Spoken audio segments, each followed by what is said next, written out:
Good evening, everyone. We had a very interesting roundtable just before the session, nearly on the same subject.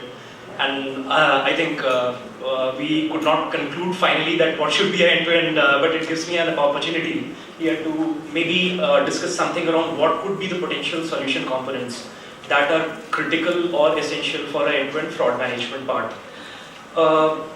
Typically, whenever we talk about fraud management, there are many buzzwords that keep cropping up. I mean, fraud, analytics, crime, intelligence, big data is there.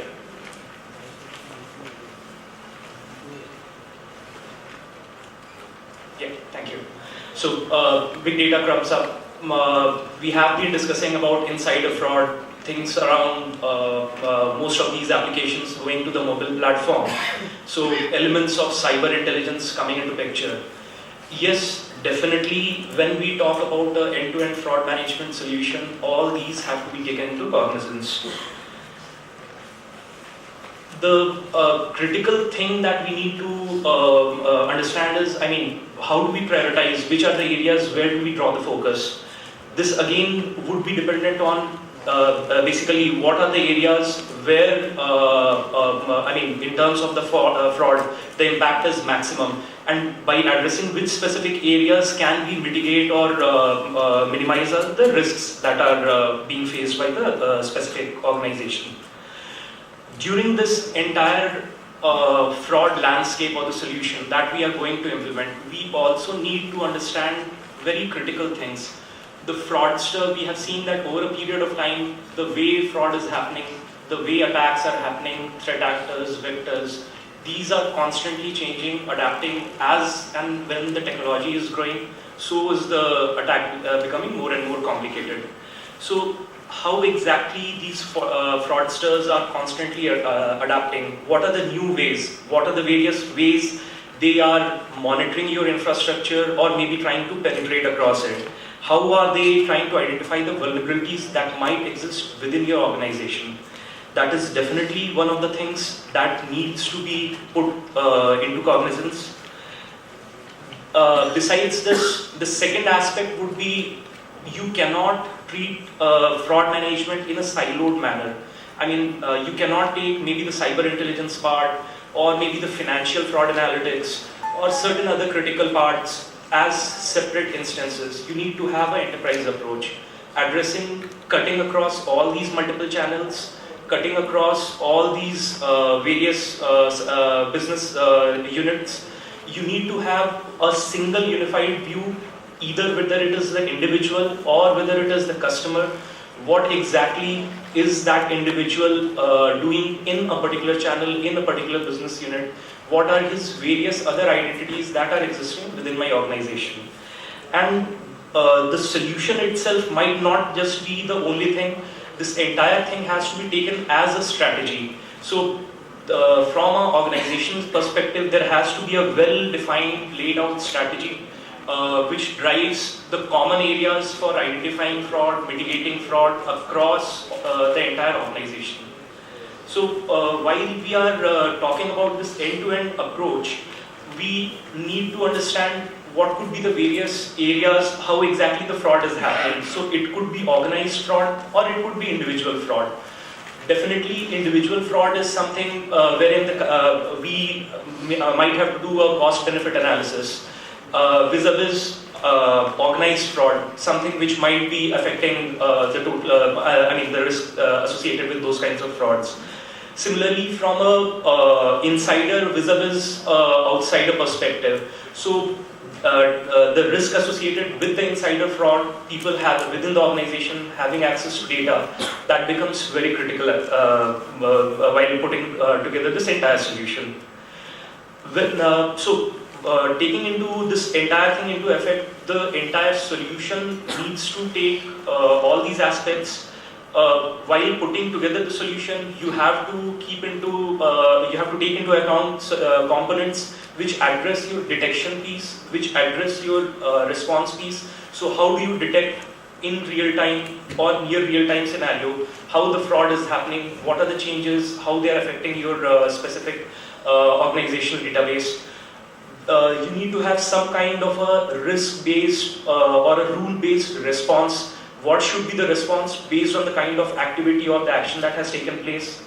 How do I do a post-incident investigation? What would be the various tools and technologies that can assist or aid in quickly investigating those scenarios, finding out the common elements across these multiple silos or those multiple layers of data? And then during this investigation, it should also lead to pattern discovery. I mean, since the way the fraud is happening is changing, the fraudsters are adapting. So it also is something which is very essential on our part, that we need to constantly discover the new ways these attacks are happening. And that discovery as a knowledge should go back into your existing rule engine. So putting together this entire solution, there are some set of, at a minimum, the critical components which you will need to put forth. Things like identity or the entity analytics or identity resolution, like how exactly one identity is represented across various segments or verticals within my organization or within another organization. Doing a contextual or a behavioral analytics. We were discussing about the fact that customer awareness is very low in India. And maybe from any banking perspective, we are sending across various messages to the people that they should avoid sharing passwords, various other things from education perspective. But then, yes, there was a very interesting fact that we need to have a proper classification of those customers. So you need to have a behavioral classification, a zonal-wise classification. So customer segmentation needs to be done, and based on that segmentation, there has to be a targeted education or awareness campaign that needs to be put forth. Then, yes, while you are connecting data from all these different places, so definitely the data volume would be a very big challenge. So aspects of big data would come into picture. Unstructured data, I mean, whether it is banking transactions or talking about insurance, unstructured textual analysis, content analytics, this would be essentially very critical. Decision management, based on the risks identified, what would be the decision support system that is there in place, that would be another critical component. But apart from all these things, these are things that would definitely work in the backdrop, ensuring that this fraud management, mitigation, detection is taken care of. But another very critical part is post-detection or post the risk identification. How do we do some kind of a forensic analysis? How does my analyst understand the various connections or the networks that are developing? It could be cyber network. There would be cases where you might want a particular attack to go through and then understand that what was the threat vector, who are the actors. So understanding those chains, understanding that pattern is something very critical. Just before I end my session, I'll just play a small video snippet. I mean, what would be the various tools and snippets for doing this kind of a link analysis?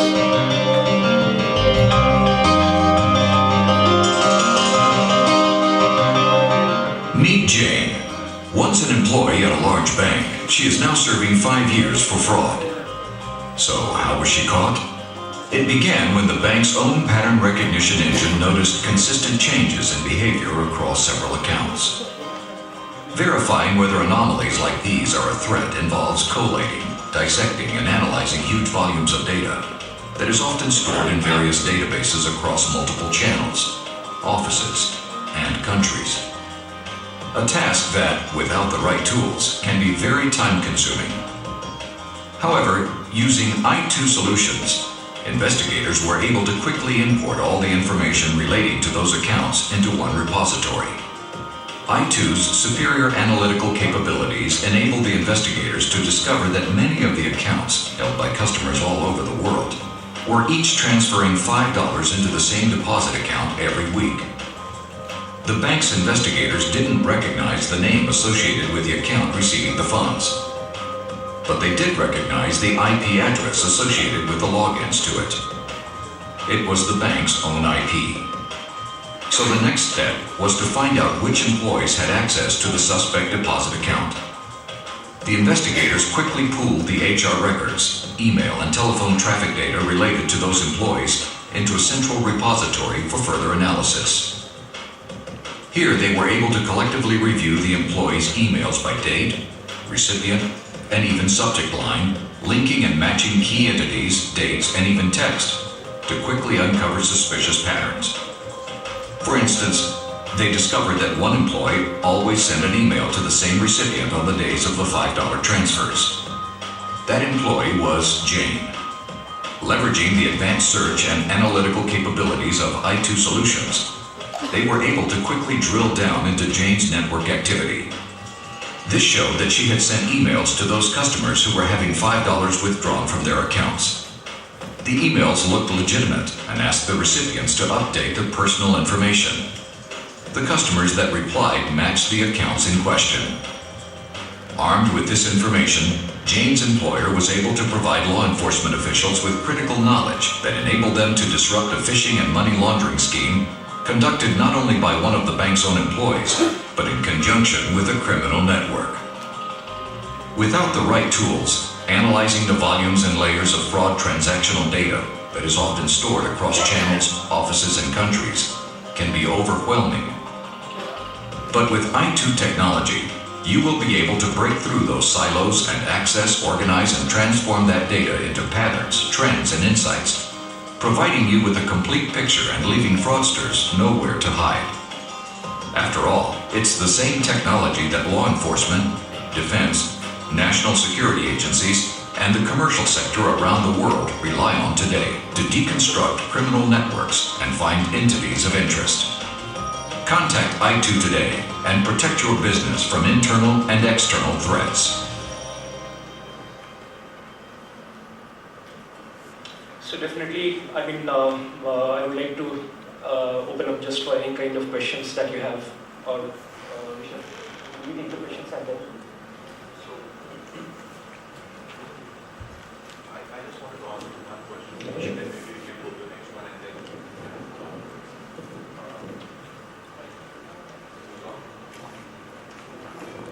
so I speak a bit louder, but you have two solutions. One which is I2 and the other for analytics, and the other which is IBM QRadar, right?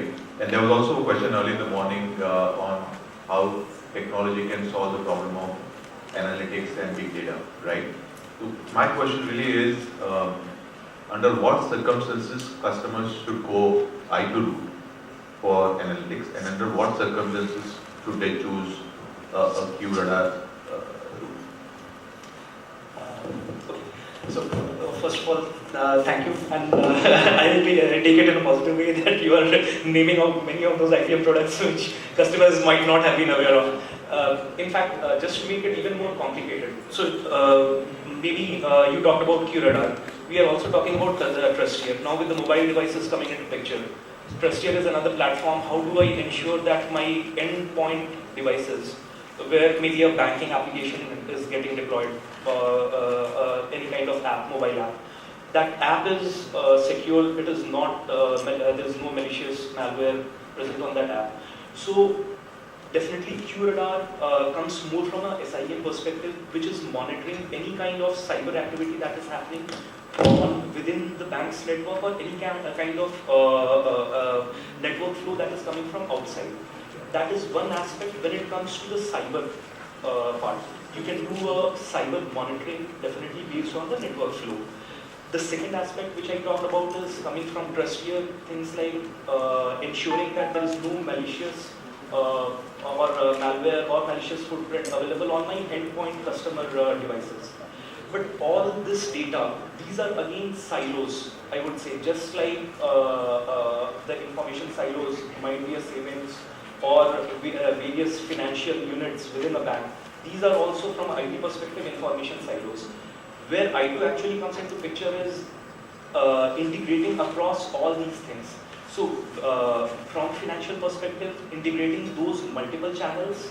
From an IT perspective, integrating these channels with the non-IT part of data, financial data, with the IT data, that is the cyber part, with maybe something which is even a non-IT data, something like HR records or email transactions, things which are maybe you could even have information coming from threat intelligence providers.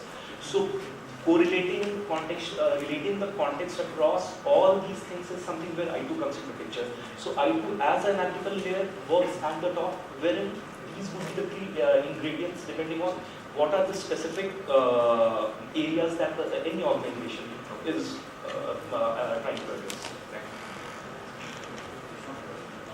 Could you elucidate how will it work on email traffic? For example, to make figure out if the person has sent email that should work. How would that work? So again, okay. Within the I2 platform, we have something called enterprise intelligence analysis, whereas there is one component which does more, just like a search engine, a crawler. It has a crawler which can go to most of your mail servers. So it does a content monitoring, who the mail is sent to, who is the sender, who is the recipient, what is the subject, what is the attachment size. Beyond that, what is the text? So when it comes to unstructured data, they're definitely based on the specific organization's intention or maybe the specific kind of things that you want to monitor. It can do a textual analysis or a content and a context analysis of the text that is written, and anything that is suspicious, you can then take it for subsequent investigation over there.